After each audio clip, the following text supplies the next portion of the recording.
안녕하세요. 반갑습니다. 오늘 말씀드릴 거는요. 아까 성과를 만드는 비결에 대한 거 한 3가지 정도만 여러분들께 간단하게 말씀을 드리도록 하겠습니다. 그 3가지 요인을 저는 이제 인적 자원에 대한 관리랑 그다음에 조직 문화 그리고 데이터로 측정하고 관리하기라고 말씀을 드리고 싶습니다. 사실 조직에서의 성과라고 표현을 하면, 병원에서의 성과라고 표현을 하면 물론 매출도 있을 수 있겠지만 직원들이 얼마나 열심히 조직 안에서 일해주는가도 굉장히 중요한 성과 요인이라고 판단이 들거든요. 그래서 그 첫 번째 요인으로 인적 자원 관리라고 제가 말씀을 드리고 싶은데요. 이거는 이제 데이터가 있어서 제가 말씀드린 건데, 병원에서 근무하는 많은 조직원들이 이직률은 상당히 높은 걸로 알고 있고요. 특히나 간호사의 이직률은 굉장히 높은데 타직군에 비해서 거의 2.3배 가까이, 그리고 대부분의 직원들 중에 80% 이상은 이직에 대한 생각을 다들 한다고 하더라고요. 이직률이 높은 이유가, 특히나 병원에서 높은 이유가 무엇일까? 근데 이제 이거를 조사를 한 부분들을 보면 열악한 근무 조건과 노동 강도, 임금 수준의 불만, 직장 문화 및 인간관계 등으로 나와 있습니다. 그런데 만약에 이렇다라고 한다면 병원에서 어떤 솔루션이 있을까에 대한 고민이 있을 수가 있을 것 같은데요. 제가 이런 조직의 유효성에 대한 논문을 지금 쓰고 있는데, 이직 의도 또는 직무 만족, 그리고 조직원들의 조직 몰입을 높여주는 것 중에 요인 중에 한 3가지 정도를 말씀드리면, 공정성에 대한 인식입니다. 그리고 두 번째는 리더십이죠. 관리자나 또는 원장님의 리더십. 그리고 3번째는 조직 문화가 영향을 굉장히 많이 받습니다. 첫 번째 이 솔루션에 대해서 좀 말씀드리고 싶은 게 있는데요. 사람들이 왜 이직을 할까에 대한 부분들을 좀 고민을 해보시고 그 사람을 바라보는 인사이트를 좀 가지실 필요가 있는데, GMP가 5,000불이 딱 넘어가면 사람들은 직업과 삶에 대한 태도가 독특한 사람들이 등장하기 시작합니다. 네, 그거를 이제 1980년대에 티티테인먼트라고 묘사를 했고, 그리고 일본에서는 이런 사람들을 프리터라고 하고요. 최근에는 워라밸을 추구하는 딩크족 이렇게 표현을 합니다. 이런 사람들은 직장 생활을 아르바이트를 하듯이 살아요. 평생 이렇게 알바처럼 언제든지 쉬었다가 일했다 쉬었다가 일했다 이거를 하죠. 그게 가능한 이유가요. 5,000불이 넘어가면 인더스트리가 어떤 인더스트리가 생기냐면 프랜차이즈 같은 인더스트리가 생기고, 그리고 그게 가능해집니다. 사람들이 먹고 사는데 문제가 없어지기 때문이죠.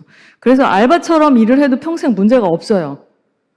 그래서 간호조무사 자격증이나 간호사 자격증이나 각종 자격증이 있는 사람들은요, 직장 생활을 이런 태도로 취하는 경우들이 굉장히 많이 있습니다. 그래서 귀찮은 거, 힘든 거, 배우는 거 싫고 돈만 조금 더 많이 주면 이렇게 잘 옮기는 이런 성향의 이 인력들이 등장하죠. 근데 이제 이런 것들을 잘 모르시고 직원을 채용하실 때 좀 인사이트를 가지고 보실 필요가 있는 거죠. 그리고 두 번째는 솔루션이 보상에 대한 이야기입니다. 진짜 보상에 대한 이야기는 참 어느 산업을 막론하고 굉장히 어려운 이야기인데요. 이거는 인간이 가지고 있는 심리와 조직이 운영하는 그 조직의 심리를 잘 알고 경영해야지만 효율적으로 경영할 수 있는 그런 키워드입니다. 이 보상이 어려운 이유는요, 여기 그림에서 나와 있는 것처럼 갭 때문인데요. 조직이 조직원들한테 지불하는 그 보상과 그 다음에 본인이 받아야 되겠다고 생각하는 그 보상 사이에는 언제나 간극이 존재하거든요. 근데 이 간극에 대한 부분들이 굉장히 클 경우에는 이직이나 직무태만 또는 몰입도가 저하되거나 고객에 대한 불친절이 야기가 될 수가 있습니다. 근데 이게 참 어떤 부분들을 경영자분들이 좀 매니지먼트를 하셔야 되느냐면 바로 기대치 경영입니다. 그러니까 병원에서는 조직원들한테 기대를 하거든요. 그런데 기대를 하고 또 조직원들도 병원에 대한 기대를 갖고 있습니다. 나는 이 정도의 대우를 받아야 된다. 또는 이런 일들은 좀 해줘야 되지 않을까라고 하는 그 기대 간의 어떤 간극이 있거든요. 근데 여러분들도 잘 아시지만 인간은 기대를 하는 존재고요. 그 기대는 영원히 충족되지 않습니다. 여러분들도 다 이렇게 결혼하셔서 살고 자녀분들도 있으실 텐데 자녀분들이 내 기대에 충족하게 활동을 하실까요? 또는 나의 와이프나 또는 나의 남편이 내가 기대하는 바를 다 이렇게 반응을 해주시나요? 전혀 그렇지 않거든요. 더군다나 월급을 받거나 월급을 주는 입장에서도 이런 일들은 굉장히 일반적인 현상으로 나타나고 있는데 다만 경영하는 입장에서 이거를 인지하지 못하고 경영하기 때문에 문제가 발생하는 것입니다.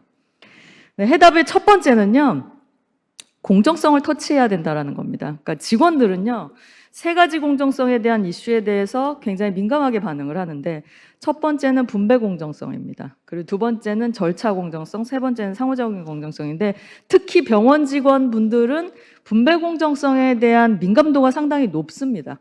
다른 산업에 비해서 병원 조직에서는 분배 공정성에 대한 민감도가 상당히 높더라고요. 그리고 두 번째는요, 이러한 기대에 대한 부분들을 평가치 경영이라고 표현을 하는데 평가를 하기 시작하면 내가 보상을 받아야 되는 그 기준값이 무엇인지에 대한 인지를 할 수 있기 때문에 그 갭에 대한 간극이나 그 갭에 대한 이해를 도와줄 수가 있습니다. 그래서 사람들은요, 사실 냉정하게 이야기하면 기대하는 대로 행동하지 않고요, 평가를 받는 대로 행동을 합니다. 그 포인트를 잘 모르시는 경우들이 굉장히 많으세요. 그래서 기대를 하면 다 그 기대에 부응해 줄 거라고 생각을 하는데 실제로 사람들은요, 기대에 부응하지 않고 나를 평가하는 그 기준값에 대해서 반응을 합니다. 그래서 이 부분에 대한 것들을 좀 명확하게 인지하고 경영하시면 훨씬 더 매니지먼트를 하시는 데 있어서 유용성을 높이실 수가 있습니다. 그래서 조직이 수행하는 평가 기준과 그 다음에 본인이 수행하는 평가 결과를 이렇게 표현하고 그 부분에 대한 것들을 서로 이렇게 공유를 했을 때 이 보상에 대한 난해한 부분들이 해소가 되거나 그 노이즈가 줄어들 수가 있습니다. 그래서 여러분들께 말씀드리고 싶은 것은 기대치 경영을 하지 마시고 평가치 경영을 하시다. 물론 평가치 경영을 하시다라고 말씀을 드리면 평가를 할 직원들이 없습니다. 뭐 이런 말씀도 하시더라고요. 그러나 작던 많던 적던 많던 평가를 하시면 직원들에 대한 이해도도 굉장히 높아질 수 있고요.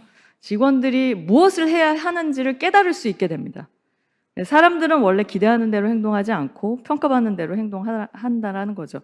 그래서 조직이 기대하는 바를 문서화를 해서 매뉴얼화를 해서 정기적으로 평가하는 것들이 필요하고요. 그리고 제가 이제 늘 말씀드리는 건데 사람을 믿지 말고 제도를 믿어라 이렇게 말씀드리거든요. 사람에게 기대하는 게 아니라 제도를 만들고 운영을 하면 굉장히 효율적이고 합리적으로 운영이 될 수가 있습니다. 그래서 그런 부분들을 바로 기대치 경영과 평가치 경영이라고 표현을 할 수가 있겠습니다.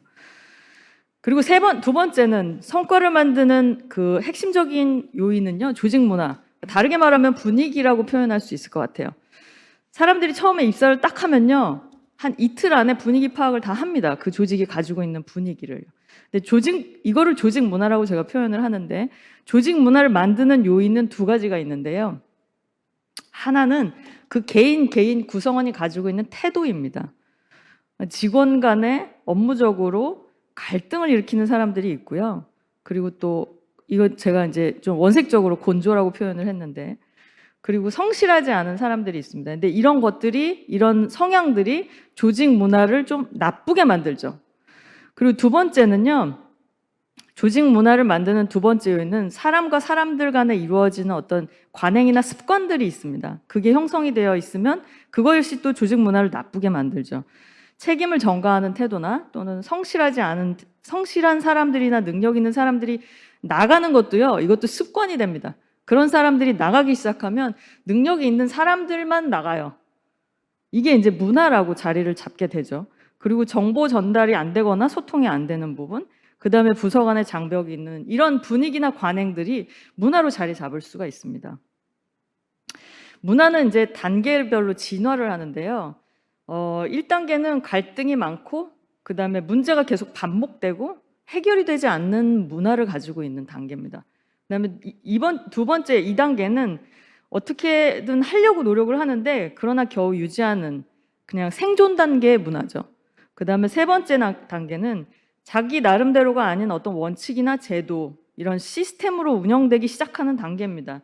그러면 이런 것들이 만들어지기 시작하면 이제 선순환으로 전환이 되죠. 악순환이요. 밑에는 악순환이었지만 이런 것들이 만들어지면서 좀 순환고리를 만들면 선순환이 이루어지기 시작합니다. 그리고 4단계는 열정이나 사기가 넘치고 사명감을 가지고 일을 한다거나 목표를 가지고 열심히 하는, 그래서 서로 간에 도움을 받는 그런 단계고, 5단계는 리더를 또 육성하는 그런 단계입니다. 근데 이제 병원에서 최고위 단계다라고 하면 약 한 3단계 정도면 아주 좋은 단계가 아닐까라는 생각이 듭니다. 그래서 1단계 수준에서는요, 기능을 잘 안 합니다. 뭔가를 진행하려고 해도 잘 안 먹히고요. 진행이 잘 안 됩니다. 근데 5단계로 갈수록 기능을 잘 합니다. 그래서 단계를 진화할수록 잘 기능하게 되기 때문에 문화라는 요인이 굉장히 중요한 성과를 만들어내는 요인이 될 수 있습니다. 그래서 여러분들의 조직 문화가 어느 단계 수준인지에 대한 부분들을 한번 되돌아보면 좋지 않을까라는 생각이 듭니다. 그리고 네 번째, 문화를 구성하는 핵심 요소는요, 사실은 사람을 통해서 문화가 만들어지고 문화가 또 좋아지기도 하고 문화가 나빠지기도 합니다. 그래서 1단계 조직 문화다, 우리 조직 문화가 1단계 조직 문화다라고 했을 때는 조직원들을 나리지 워커와 매뉴얼 워커로 분석하고 분류하고 경영할 필요가 있습니다. 그리고 우리 조직 문화가 2단계 조직 문화다라고 했을 때는 기버와 테이커를 분류하고 잘 경영하실 필요가 있고요. 3단계 조직 문화 정도만 돼도 굉장히 안정감과 성장감을 느낄 수 있는 조직 문화가 될 수 있겠습니다. 그런데 이렇게 문화를 진화시키는 건 사람을 통해서 이루어질 수 있는 것이기 때문에 우리 조직에 있는 직원들이 어떤 성향의 사람인지를 한번 생각해 보실 필요가 있고, 어떻게 경영하는 게 좋을지에 대한 부분들을 고민해 보시는 것이 도움이 될 것입니다. 첫 번째로 제가 사람에 대한 부분들을 한 가지 말씀드리고 싶은 것은요, 매뉴얼 워커와 나리지 워커에 대한 부분을 말씀드리고 싶은데, 매뉴얼 워커는요, 매뉴얼이라고 표현하면 이제 구두로도 할 수 있고 문서로도 할 수 있겠죠. 요렇게 하세요. 그래서 어떤 결과를 가지고 오세요 라고 명확하게 말을 해줘야만 그거를 할 수 있는 사람이고요. 나리지 워커는 어떤 문제가 있어 라고 해서 문제를 던져주면 그 문제에 대해서 고민하고 해결 방법을 모색하고 성과로 만들어내는 일을 하는 사람입니다. 근데 이런 능력의 차이가 존재하는데, 그냥 똑같이 그 사람이 다 똑같은 기능을 할 거라고 기대하시면 그것 때문에 이제 어려움을 겪으실 수 있는 거죠. 그래서 1단계 조직 문화를 타파하기 위해서, 도약하기 위해서는요, 매뉴얼 워커에게는 매뉴얼을 가이드해 주셔야 되고, 나리지 워커에게는 과제를 주시면 그 문제가 해결될 수 있습니다. 매뉴얼 워커를 저는 좀 가끔 돌쇠라고 표현하는데, 이분들의 인격에 대한 부분을 말씀드리는 건 아니고요, 이분들의 기능학적인 측면들을 말씀드리는 거예요. 옛날에 이제 선비가 그 하인한테 읍내를 갔다 오라고 딱 얘기를 했더니 진짜 읍내를 갔다 왔어요. 네. 그리고 그냥 갔다만 온 거죠. 분명히 선비는 뭔가를 시키려고 했을 텐데 그걸 물어보지도 않고 뭘 시키려고 했는지에 대해서 알지도 못한 채로 그냥 정말 갔다만 오는 거죠. 혹시 여러분들의 병원에 이런 직원들이 있으신가요? 있으신 조직도 있고 없으신 조직도 있고. 그리고 두 번째는요, 타인에 대한 태도에 대한 부분들을 좀 분석해서 보실 필요가 있습니다. 사람은 성향상, 물론 기버일 때도 있고 테이커일 때도 있지만 성향상 메인 마인드를 가지고 있습니다. 주로 남에게 베푸는 성향을 가지고 있는 사람이 있고요, 주로 남으로부터 테이커, 취하려고 하는 성향을 가지고 있는 사람들이 있습니다. 그런데 우리 조직에서 기버인 성향을 가지고 있는 직원들이 누구인지, 또는 테이커의 성향을 가지고 있는 직원이 누구인지에 대한 부분들을 조금 성찰해 보실 필요가 있습니다. 근데 이게 중요한 이유는 사람들이 성공하는 사람들의 성향을 봐도 기버들이 대부분 성공을 하고요, 굉장히 어렵게 사는 사람들도 기버가 많습니다. 왜 그러냐면 주변에 기버를 두면 성공을 하고요, 주변에 테이커를 두면 성공을 못하는 거죠. 그래서 우리 조직에는 기버가 많은지 테이커가 많은지, 그리고 테이커를 용인하는 문화가 만들어지면요, 기버인 성향의 사람도 테이커가 됩니다. 그리고 기버들이 나가거나 사람들이 공헌하거나 다른 사람을 배려하거나 다른 사람한테 베푸는 행동들을 안 하게 되죠. 그래서 문화가 가지고 있는 힘은 사람들의 태도나 행동조차도 변화시키기 때문에 문화가 굉장히 중요한 요인을 요인으로 작용할 수 있습니다. 그리고 세 번째, 여러분들께 이제 마지막으로 말씀드릴 세 번째는요. 성과를 만드는 세 번째, 할 수 있는 한 모든 거는 다 데이터로 경영을 하시는 게 좋습니다. 이건 뭘 말씀드리는 거냐면 사람들은 대부분 감이나 느낌으로 합니다. 근데 어떤 분들은 이제 병원이시기 때문에 대부분 데이터 경영을 하실 텐데 어떤 원장님들은 매출이나 또는 환자 수나 또는 수익 구조나 또는 지출에 대한 것도 데이터 경영을 안 하시는 분들도 있으시더라고요. 근데 이거는 굉장히 리스크가 커질 수가 있습니다. 측정할 수 없는 것들을 측정했을 때 굉장히 성과가 나타나기 시작하는데요. 첫 번째는 직원들의 태도를 측정할 수 있습니다. 이게 어떻게 측정이 가능하냐라고 얘기할 수 있지만 레퍼런스가 있습니다. 그리고 조직의 문화도 역시 측정이 가능합니다. 그리고 세 번째는 조직의 성과를 측정할 수 있는데 이거는 이제 많은 경영자분들이 하시는 것들이죠. 매출이나 지출 같은 것들은 지표화할 수 있는 것들이라 측정이 굉장히 용이한데요. 태도나 마인드 같은 형이상학적인 것들은요, 측정하기가 굉장히 어렵습니다. 그런데 이런 것들을 측정하고 경영에 적용하기 시작하면 조직 운영과 조직 관리에 굉장히 많은 효과를 보고 문제를 해결할 수가 있습니다. 사실 사람들을 채용하고 평가할 때 가장 중요한 요소는 실질적으로 감성지능이거든요. 그리고 더군다나 병원은 굉장히 고도의 서비스에 관련된 업종인데 사람들이 되게 똑똑하고 경험이 많고 교육 수준이 높아도 자기관리 능력이나 또는 관계관리 능력이 없는 사람은요, 조직에 부정적인 영향을 미칩니다. 그래서 사람을 선택할 때 상대방의 감성지능을 좀 신중하게 선택할 필요가 있는데 그런 인식 수준에 대한 이러한 여러 가지 것들을 좀 검토해 보실 필요가 있습니다. 왜냐하면 이러한 소프트한 기술은요, 실무 경험이나 학력 같은 하드 스킬보다는 평가하기가 어렵고요. 평가하기가 어렵다 보니까 굉장히 과소평가가 됩니다. 근데 우리는 사실 하드 스킬을 보고 사람들을 뽑지만 나중에는 소프트 스킬이 부족해서 그 사람과 헤어지게 되거든요. 그래서 이런 부분들에 대한 것들은 좀 자세히 조직원들을 좀 성찰해서 보시고 좋은 관계들을 만들어 보시는 게 좋습니다. 이거는 이제 레퍼런스인데요. 직원들의 태도를 측정하는 케이스들입니다. 이렇게 이제 측정이 가능합니다. 근데 물론 이것들을 아주 명확하게 데이터화한다라고 하는 것은 어려울 수 있지만 일반적으로 한 60% 이상의 신뢰도를 가지고 있습니다. 그래서 이런 것들을 매월 지표화를 해서 직원들한테 평가를 하거나 직원들한테 보상을 할 때 이런 시스템들을 적용할 수가 있죠.